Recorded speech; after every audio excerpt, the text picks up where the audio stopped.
Dale Matthews, Grants Pass. There's misinformation. That's the kind of thing that you'll read in the Courier. And there's disinformation.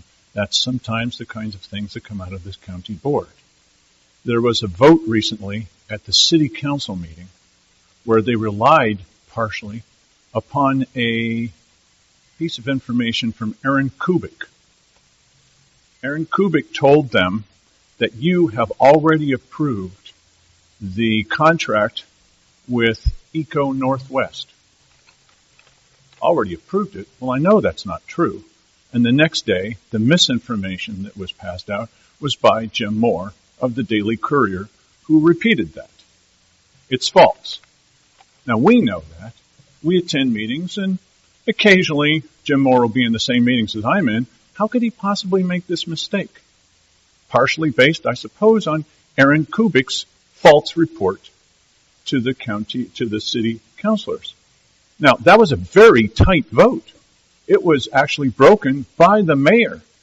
Some of those votes that were so close could have been decided because, well, our partners already said yes. Why wouldn't they say yes under that kind of pressure? So I asked Aaron Kubik and David Reeves in the hallway yesterday, where did you get this false information? From Cheryl Walker. That's what they said. Well, now wait a minute. There's the disinformation part of it. Because that's the hand of this Board of County Commissioners, or at least 1 out of 3, reaching out and influencing the vote, the very close vote, of the City Council. Now, do you remember when Cheryl Walker also told the Finance Authority, it's the people that are making money available to us from the state for our project out in Exit 61.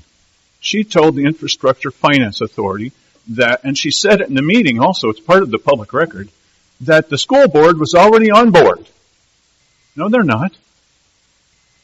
They are not to this day.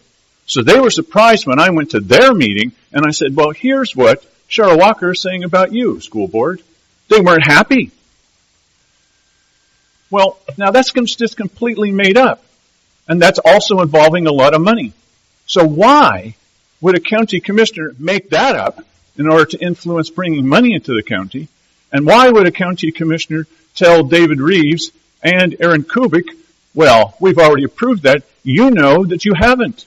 How do you feel about that? I brought that to both commissioners one at a time. How do you feel about that? Well,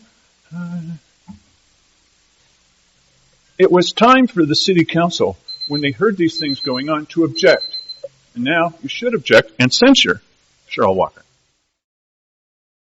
I think it's important for people to understand that when someone is constantly stewing in negativity, as Dale does, he plays this game of gossip in his own mind with the voices of his own head. And Mr. Kubik may have been misinformed. Mr. Kubik did not participate in any of the negotiation, nor did he participate in the interviews for Econ Northwest, where Econ Northwest was selected. We interviewed a number of companies. I have never, ever said that this board had approved that contract. We had approved the funding for the contract, but we had never approved the contract. So that may have been misinformation that was misunderstood by Mr. Kubik. Mr. Kubik is not to be faulted, nor is the newspaper for reporting what they were told. Misinformation occurs.